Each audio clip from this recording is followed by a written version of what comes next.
ఇప్పుడే అందిన వార్త. ఎస్బీఐ అకౌంట్ ఉన్న వారికి ముఖ్య ప్రకటన రేపటి నుంచి అమలు అంటూ లేటెస్ట్ అప్డేట్ అయితే రావడం జరిగిందండి.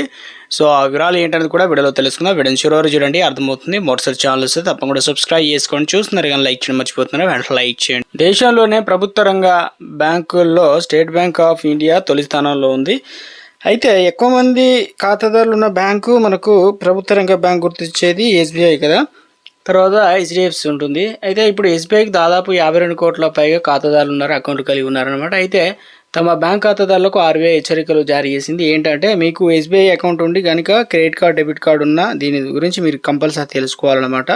లేకపోతే మీరు సైబర్ మోసాల బారిన పడే అవకాశం అయితే ఉంది. ఎస్బీఐ కస్టమర్లను బురి కొట్టించి డబ్బు కాజేసేందుకు గాను సైబర్ నేరగాలు సరికొత్త పన్నాగం పడుతున్నారు. అది ఏంటంటే ఎస్బీఐ పేరుతో ఒక నకిలీ సందేశాన్ని వైరల్ చేస్తున్నారు. రివార్డ్ పాయింట్ పేరుతో ఫేక్ మెసేజ్ క్రియేట్ చేసి డబ్బులు కొల్లగొట్టేటువంటి మోసాలకు తెరలేపుతున్నారు. ఖాతాలో చిన్న తప్పు చేసినా, నిర్లక్ష్యం ఉన్నా భారీ నష్టపోయే అవకాశం అయితే ఉంది. అసలు ఎలా జరుగుతుంది అంటే అన్ని బ్యాంక్ ఖాతాలు తమ ఖాతాదారులకు డెబిట్, క్రెడిట్ కార్డులు లావాదేవీలపైన రివార్డ్ పాయింట్లు అందిస్తూ ఉంటాయి.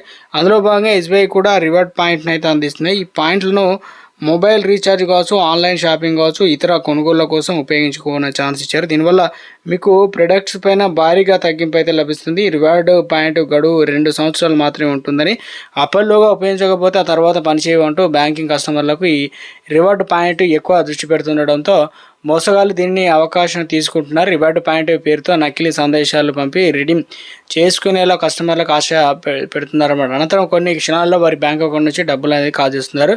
సో తాజాగా ఎస్బీఐ పేరుతో నకిలీ మెసేజ్ వైరల్ అవుతుండడంతో దీనిపైన పిఐబి ఫ్యాక్ట్ టీమ్ స్పందించింది. అటువంటి సందేశాలు పూర్తిగా నకిలీవని, వినియోగదారులు వాటి పట్ల అప్రమత్తంగా ఉండాలని కోరిందనమాట.